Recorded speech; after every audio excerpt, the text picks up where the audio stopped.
तो जो plasma cells ये एंटीबॉडीज़ प्रोड्यूस करती हैं, ठीक है, जो प्लाज्मा सेल्स ये एंटीबॉडीज़ जो प्रोड्यूस करती है, ठीक है। तो ये एंटीबॉडी प्रोड्यूसिंग जो प्लाज्मा सेल्स है, यहाँ पे देखें, ये प्लाज्मा सेल्स है जो ये एंटीबॉडीज़ प्रोड्यूस करती है, जो हमें एंटीबॉडी चाहिए, ठीक है।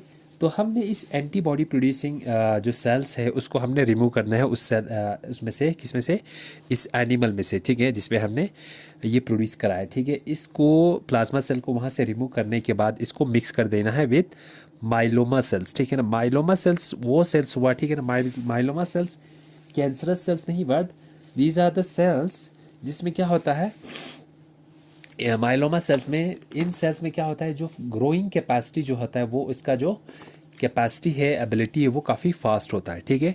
तो हम इसको प्लाज्मा सेल्स को रिमूव करने के बाद माइलोमा सेल्स के साथ में हम इसको क्या करते हैं, कंबाइन कराते हैं अंडर स्पेसिफिक जो कंडीशंस इनको रिक्वायर्ड होती है, किसके लिए, फॉर फ्यूजन के लिए, ठीक है ना, फॉर फ्यूजन के लिए। अब यहाँ पे देखिए, फिर हम इसको क्या करेंगे, फ्यूज़ कराएंगे, ठीक है। तो हम ये लिख सकते हैं यहाँ पे, जो आपका जो लास्ट, अगर आप इसमें एक जो ऐड करना चाहो तो ये क्या है कि हमने क्या किया इसमें, जो एंटीबॉडी, ठीक है, इस एनिमल में हमने जो एंटीबॉडी एंटीजन रिकॉग्नाइज करने के बाद जो एंटीबॉडी प्रोड्यूस हुई, ठीक है ना। तो एंटीबॉडी जो producing sales, the antibody producing sales, कौन से सेल्स हैं ये, जो प्लाज्मा सेल्स है, ठीक है, जो ये एंटीबॉडी प्रोड्यूस कर रही है, ठीक है ना। तो ये प्लाज्मा सेल जो एंटीबॉडी प्रोड्यूस करती है, ठीक है ना, ये प्लाज्मा सेल क्या करती है, एंटीबॉडी प्रोड्यूस करेगी, ठीक। तो इस सेल्स को हमने क्या किया, आर रिमूव्ड, इसको हमने निकाला, ठीक है, रिमूव्ड, एंड उसके बाद हमने इसको क्या किया, मिक्स्ड विद माइलोमा सेल्स, ठीक है ना, माइलोमा सेल्स के साथ हमने मिक्स किया, ठीक है, अंडर द कंडीशंस, उस कंडीशंस में, under the conditions that are favourable for their fusion, ठीक है ना, या दैट प्रोमोट फ्यूजन, ठीक है, ये लिख सकते हैं, दैट प्रोमोट फ्यूजन, वो सेल्स, वो कंडीशंस जो इनकी फ्यूजन कराएगी इस प्लाज्मा सेल और माइलोमा सेल्स की, ठीक है। तो हम उसको ऐसे कंडीशंस प्रोवाइड करेंगे, ठीक है। तो इसमें जो प्लाज्मा सेल्स है वो क्या कर रही है, यहाँ पे जो प्लाज्मा सेल्स है, तो हमने इसमें लिया एक तो प्लाज्मा सेल, ठीक है ना, हमने लिया क्या, प्लाज्मा सेल। ये प्लाज्मा सेल क्या कर रही है, जो रिक्वायर्ड एंटीबॉडीज़ किसी एंटीजन की अगेंस्ट हमें चाहिए वो एंटीबॉडी ये प्लाज्मा सेल प्रोड्यूस कर रही है, ठीक है। तो ये प्लाज्मा सेल इसलिए हमने लिया एक्सपेरिमेंटल एनिमल से, क्योंकि ये रिक्वायर्ड एंटीबॉडी जो है हमें चाहिए वो ये प्रोड्यूस कर रही है। फिर हमने उसको कंबाइन किया विद द माइलोमा सेल्स, ठीक है। आपको याद रखना है what are myeloma cells. Myeloma cells क्या होते हैं, दीज आर द सेल्स जिसमें क्या होता है, जिसमें फास्ट ग्रोइंग एबिलिटी होती है, ठीक है ना, फास्ट ग्रोइंग एबिलिटी, इसमें फास्ट ग्रोइंग एबिलिटी होती है, ठीक है ना। These are not the cancerous cells, ठीक है ना, माइलोमा टाइप हो गया कैंसर का, बट दीज आर नॉट, इसमें कैंसरस की जो प्रॉपर्टी है वो नहीं होगी, ठीक है ना, कैंसरस जो प्रॉपर्टी है वो इसमें एब्सेंट होगी, ठीक है। हम उन सेल को लेंगे, ठीक है ना, बट इसमें जो प्रॉपर्टी होगी वो क्या होगी, जैसे हमें पता है इनमें जो माइलोमा सेल्स में जो कैपेसिटी है इनकी ग्रोथ की वो बहुत फास्ट होती है, ठीक है। तो हम इसमें से इनकी जो स्पेसिफिक ये वाला फीचर है उसको अटेन करने के लिए माइलोमा सेल्स ले रहे हैं, ठीक है ना। अब माइलोमा सेल्स, ये क्वेश्चन है कि माइलोमा सेल्स हम क्यों ले रहे हैं, ठीक है, क्योंकि जो प्लाज्मा सेल्स एंटीबॉडी प्रोड्यूस करेगी वो एंटीबॉडीज़ जो है उनकी लाइफ स्पैन जो है वो शॉर्ट होती है, कितना होती है, शॉर्ट होती है, यानी 15 डेज तक ही होती है लगभग, ठीक है ना, इतना इनकी जो टाइम पीरियड है वो इतना होता है। लेकिन जो माइलोमा सेल्स है इनकी जो ये प्रॉपर्टी है, फास्ट ग्रोइंग एबिलिटी है, ठीक है ना, वो इससे इन सेल की जो है एक तो ग्रोथ को बहुत ज़्यादा बढ़ाएगी और इनकी जो लाइफ स्पैन है वो उनको भी बढ़ाएंगे, ठीक है ना। सो दीज आर द, इसीलिए हम इस प्लाज्मा सेल्स और माइलोमा सेल्स को लेते हैं, ठीक है। और उसके बाद इन दोनों को मिक्स कराने के बाद जो हाइब्रिड सेल बनेगी, ठीक है, वो इस तरह का मान के चलो, ये हाइब्रिड सेल बना, ठीक है ना, this is the hybrid cell. तो ये हाइब्रिड सेल, ठीक है ना, इसमें क्या होगी, तो ये दोनों कंबाइन करने के बाद, प्लाज्मा सेल और माइलोमा सेल कंबाइन करने के बाद हमें ये जो सेल मिला, ठीक है ना, इसको हम क्या बोलते हैं, हाइब्रिड सेल, इसीलिए हाइब्रिड सेल, ठीक है ना। तो हमने पहले ही कहा these are the ultra sensitive hybrid cells of the immune system, ठीक है ना। तो जो हाइब्रिड सेल है इसमें क्या प्रॉपर्टी होगी, एक तो ये एंटीबॉडीज़ को है वो प्रोड्यूस करेगी, ठीक है। और सेकेंडली जो ये सेकंड प्रॉपर्टी इसी सेल में, ठीक है ना, इसी सेल में जो हाइब्रिड सेल में सेकंड प्रॉपर्टी होगी कि इनकी जो ग्रोथ है कि ग्रोथ जो है वो ग्रो करेंगे इनडेफिनेटली, ठीक है, ये ग्रो करेंगे इनडेफिनेटली, ठीक है ना। सो हमने एक ऐसा सेल बनाया, ठीक है, जो एक ही किस्म की एंटीबॉडीज़ प्रोड्यूस करेगी जो हमें चाहिए था, और इनकी जो माइलोमा सेल्स के ऐड करने से इनकी जो ग्रोथ है वो इनडेफिनेटली होगी। सो द रिजल्टिंग जो हाइब्रिड सेल बना उसमें हम ये लिख सकते हैं, द रिजल्टिंग जो हाइब्रिड सेल है, the resulting hybrid cell it will grow, इसमें जो प्रॉपर्टी है वो क्या होगी, इट विल ग्रो इनडेफिनेटली, ठीक है ना, इनफाइनाइट वेज में ये ग्रो करेगी क्योंकि माइलोमा सेल की वजह से। और क्या प्रोड्यूस करेगी, एंड प्रोड्यूस मोनोक्लोनल एंटीबॉडी, ठीक है, MAB, जिसको हम क्या कहेंगे, मोनोक्लोनल एंटीबॉडीज़, ठीक है ना। जो वो एंटीबॉडीज़ जो स्पेसिफिकली एक स्पेसिफिक एपिटोप के साथ में ही बाइंड करेंगे। जो मोनोक्लोनल एंटीबॉडी हमें हाइब्रिड सेल से प्रोड्यूस होगी वो हमने मान के चलो इस सेल के लिए, इस एपिटोप के लिए ही प्रोड्यूस किया था, तो ये इन सारे एपिटोप्स के साथ बाइंड नहीं बल्कि स्पेसिफिकली, ठीक है ना, स्पेसिफिक होगी इस एपिटोप के लिए, ठीक है ना। तो that is the required epitope, ठीक है ना। जो ये रिक्वायर्ड एपिटोप यही है, और जो एंटीबॉडी हमें प्रोड्यूस चाहिए था वो यही एंटीबॉडीज़ है, ठीक है ना। तो हम इस एंटीबॉडीज़ को हम ऐसा क्यों प्रोड्यूस करते हैं, यानी मोनोक्लोनल एंटीबॉडी को प्रोड्यूस करने की ज़रूरत क्यों है, ठीक है। तो हम इसकी कुछ यूजेस हो गई, ठीक है ना। इसकी बहुत सारे यूजेस हैं, मेनली हम यूज़ करते हैं जो हमारे पास जो कैंसरस सेल्स है ना, ये जो मोनोक्लोनल एंटीबॉडी जो है हम मेनली किस केस में यूज़ करते हैं, मोस्टली विद इन द जो कैंसर डिजीज़ है, ठीक है ना, कैंसर डिजीज़ हम इसमें मोनोक्लोनल एंटीबॉडीज़ की यूज़ करते हैं, ठीक है। मोनोक्लोनल एंटीबॉडीज़ को हम कैंसरस सेल में इसलिए यूज़ करते हैं जो कैंसरस सेल पे जो स्पेसिफिक एपिटोप है, ठीक है ना, ये वाला एपिटोप जो कैंसरस है, ठीक है ना। तो इस हमें अगर कोई एंटीबॉडी चाहिए इस एपिटोप के लिए ही जो कैंसरस है, बाकी इसमें जो एपिटोप है इनके लिए नहीं चाहिए, ठीक है ना। जो नेचुरल हम पॉलीक्लोनल एंटीबॉडी प्रोड्यूस करेगी वो तो इसके साथ भी एक्ट करेगा, इस एपिटोप के साथ भी एक्ट करेगा, इसके साथ भी एक्ट करेगा, ठीक है ना, जो पॉलीक्लोनल है। तो उस वजह से क्या होगी, क्रॉस जो रिएक्टिविटी है वो इंक्रीज होगी। बट अगर हमें स्पेसिफिक जो ये एपिटोप है which is the reason for the cancer disease, तो हम जो मोनोक्लोनल एंटीबॉडी स्पेसिफिक इस एपिटोप के लिए ही प्रोड्यूस करेंगे, ठीक है ना। जो हमारा एपिटोप प्रोड्यूस होगा, ठीक है, वो स्पेसिफिकली इसी एपिटोप के लिए ही प्रोड्यूस होगी, और इसको क्या करेंगे, इसको डिस्ट्रॉय करेंगे। बट अगर जो पॉलीक्लोनल एंटीबॉडी बॉडी में प्रोड्यूस होती है, दिस इज़ द, ये मोनोक्लोनल, ये पॉलीक्लोनल केस में ये है कि ये इस एपिटोप के साथ भी बाइंड करेंगे और इस एपिटोप्स के साथ भी बाइंड करेंगे, तो it will not be an effective mechanism to restrict this disease, ठीक है ना। तो इसीलिए हम यूज़ किसकी करते हैं, मोनोक्लोनल एंटीबॉडी की, ठीक है।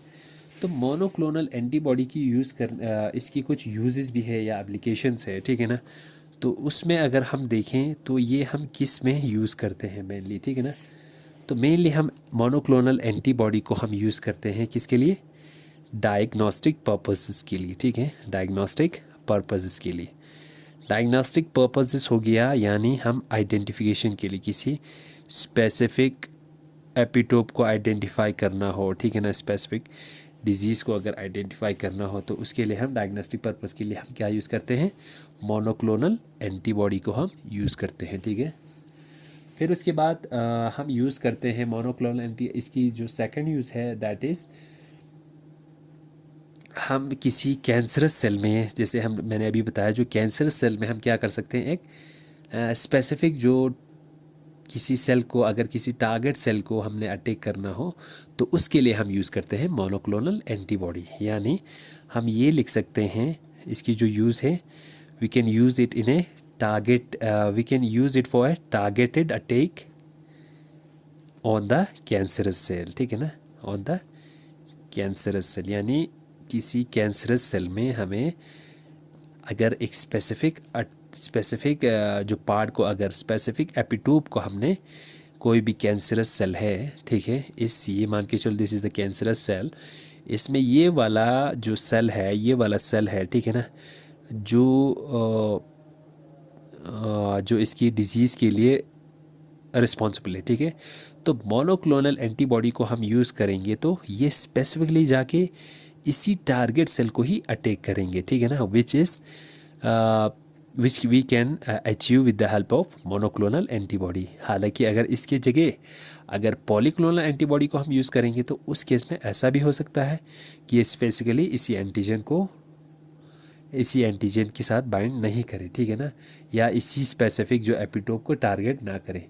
तो for this particular reason, mainly for the cancerous cell के लिए हम किसको यूज़ करते हैं, मोनोक्लोनल एंटीबॉडीज़ को, ठीक है ना।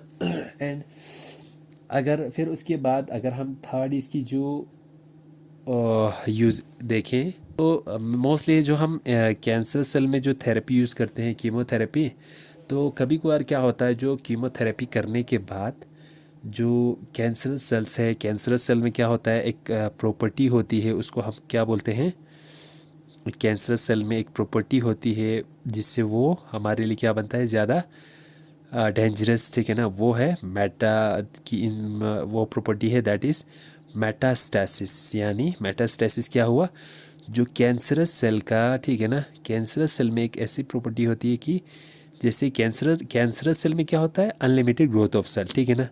अगर ये कैंसरस सेल अनलिमिटेड ग्रोथ अगर स्पेसिफिक रीजन पे हुआ तो इट इज़ ये उतना ख़तरा नहीं है हमारे लिए। क्यों? क्योंकि हम इस पार्ट को इजीली ऑपरेट करके रिमूव कर सकते हैं, ठीक है ना। बट कैंसरस सेल में एक प्रॉपर्टी होती है जिसको हम बोलते हैं मेटास्टेसिस। क्या बोलते हैं?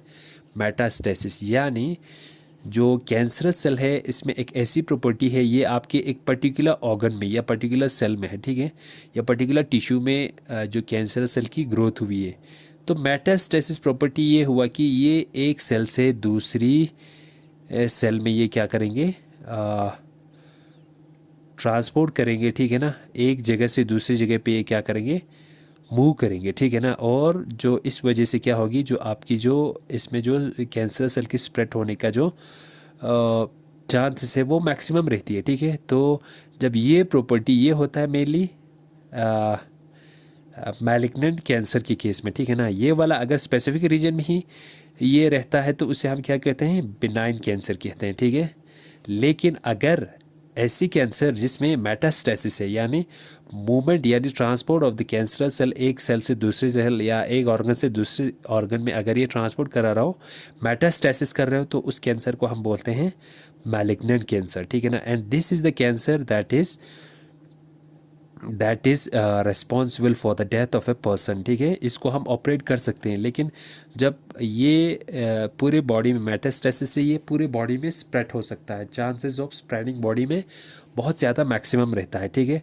तो उस केस में हमारे लिए क्या हो जाता है, it becomes impossible for the treatment and which ultimately leads to the death of a person, ठीक है।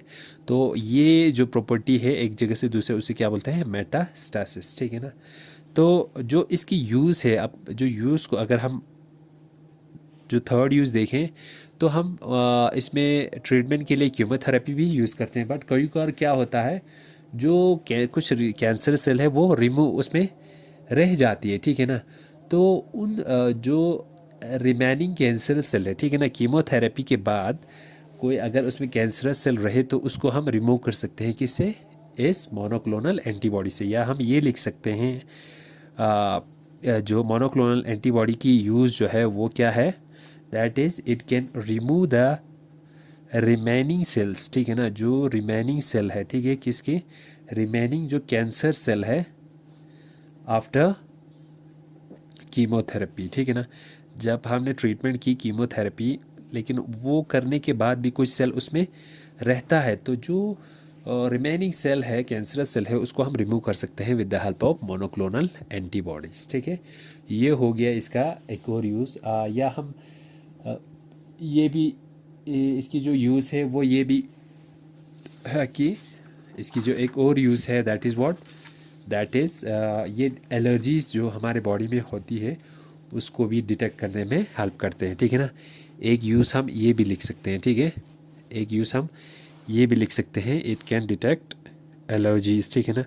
जो एलर्जीज़ जो है उनको भी डिटेक्ट कर सकते हैं मोनोक्लोनल एंटीबॉडी, यानी जो एलर्जीज़ कोई भी एजेंट हो जो एलर्जी कर रहा हो, ठीक है ना, तो वो जो स्पेसिफिक यानी एलर्जी जिस किसी भी आस्पेक्ट का हो उन एंटीजेंस को ये क्या कर सकते हैं, मोनोक्लोनल एंटीबॉडी जो है वो उसको डिटेक्ट कर सकती है, ठीक है।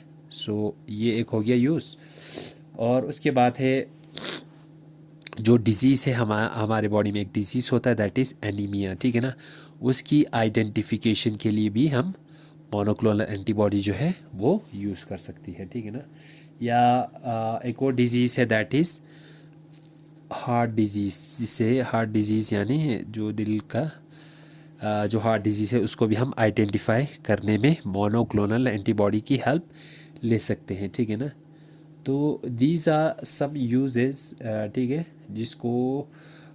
जिसमें हम एक मोनोक्लोनल एंटीबॉडी को यूज़ कर सकते हैं। और इस एंटीबॉडी, ठीक है ना, मोनोक्लोनल एंटीबॉडी को हमने अलग अलग इसकी जो डायग्नोस्टिक किट रहती है उनको हम यूज़ कर सकते हैं अलग अलग डिज़ीज़ को क्या करने में, डायग्नोस करने में। जैसे अगर हम देखते हैं इनकी जो डायग्नोस्टिक किट है मोनोक्लोनल एंटीबॉडी की, तो उनको भी हम यूज़ कर सकते हैं, ठीक है ना।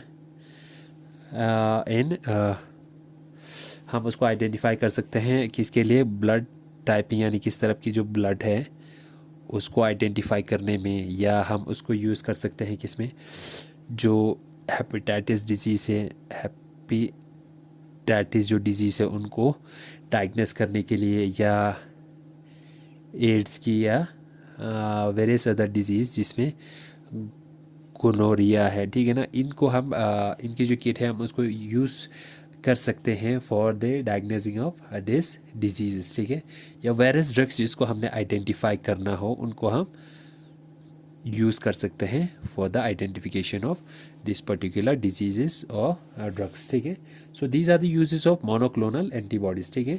तो मोनोक्लोनल एंटीबॉडीज़ कैसे फॉर्म होती हैं, ठीक है, इसमें इसके साथ साथ में क्या है, इसकी जो फॉर्मेशन है, ठीक है, एक टेक्निक है जिससे ये फॉर्म होती है, तो वो भी हम डिफ़ाइन करेंगे, ठीक है ना।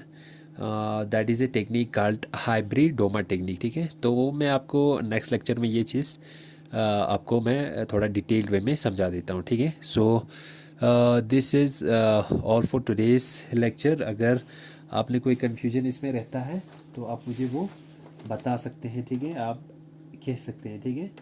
सो एक थोड़ा सा रिवीजन करा दूँ तो ये क्या हुआ, मोनोक्लोनल एंटीबॉडीज़ जो है, दीज आर द एंटीबॉडीज़, ठीक है, these are the single antibodies, ठीक है, that are produce by single cell, it can be produce by single cell और ए क्लोन ऑफ सेल्स, ठीक है ना।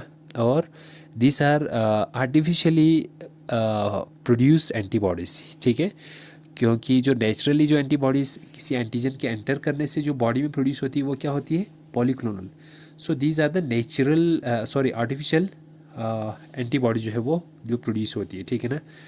तो ये प्रोड्यूस करती है कैसे, हम दो डिफरेंट सेल्स को हम कंबाइन करते हैं, जिसमें हमने क्या क्या लिया, एक प्लाज्मा सेल को लिया, ठीक है, और सेकेंडली हमने इसमें लिया जो माइलोमा सेल्स, ठीक है। एक प्लाज्मा सेल और माइलोमा सेल्स को हमने क्या किया, कंबाइन किया, ठीक है। This is the plasma cell और माइलोमा सेल, ठीक है। माइलोमा सेल इसलिए क्योंकि इसमें जो इनकी जो ग्रोथ कैपेसिटी है वो फास्ट होती है, तो इसीलिए हम उस प्रॉपर्टी को अटेन करने के लिए माइलोमा सेल्स और प्लाज्मा सेल जो स्पेसिफिक एंटीबॉडी प्रोड्यूस करती है उसके लिए हम प्लाज्मा सेल्स को लेते हैं। और ये एंटीबॉडीज़ हम कहाँ से लेते हैं स्पेसिफिकली, उसके लिए हम क्या लेते हैं, उसकी जो स्प्लीन सेल्स हैं हम, ठीक है ना, स्प्लीन सेल्स, स्प्लीन से हम इन सेल्स को हम रिमूव कराते हैं, ठीक है। तो ये प्लाज्मा सेल जो है, ठीक है ना, ये जो एनिमल है इसके हम स्प्लीन सेल्स ले लेंगे, ठीक है ना। इस एनिमल के हम स्प्लीन में से हम क्या लेंगे, जो प्लाज्मा सेल्स हैं उनको हम ले लेंगे, ठीक है ना। और ये प्लाज्मा सेल्स जो हमें रिक्वायर्ड, जो हमारे रिक्वायर्ड एंटीबॉडी से वो प्रोड्यूस करेगी, ठीक है ना। सो ये जो प्लाज्मा सेल लेने के बाद माइलोमा सेल के साथ में फ्यूज़ करा के हमने एक हाइब्रिड सेल बनाया, ठीक है। सो जो मोनोक्लोनल एंटीबॉडी जो है वो एक हाइब्रिड सेल से फॉर्म होती है, ठीक है, जिसमें एंटीबॉडी प्रोड्यूस होगी और जो हाइब्रिड सेल है उसमें एंटीबॉडी भी प्रोड्यूस होगी और उसमें जो ग्रोथ है, ग्रोथ की कैपेसिटी जो है वो बहुत ज़्यादा होगी, ठीक है ना। तो उसके लिए हमें एक हाइब्रिड सेल को फॉर्म कराती है, ठीक है।